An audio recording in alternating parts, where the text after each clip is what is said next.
To enable or disable dynamic island or live alerts on OPPO Reno 15 Pro, what you can do is you can go to settings. Now over here in settings, we need to find notifications and quick settings. And then in here, we can find live alerts. So in this case, what you can do is you can simply turn on or turn off all of these apps and services that we have available. And some of the features, unfortunately, cannot be really deactivated from live alerts, or for example, you cannot really turn off some of the information that may appear on the live alerts, let's say the do not disturb over here. As you can see, it's going to always be displayed no matter what you change in here.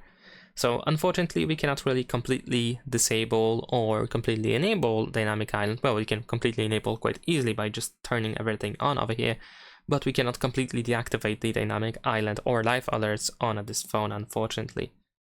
And that is pretty much it. Leave a like and subscribe.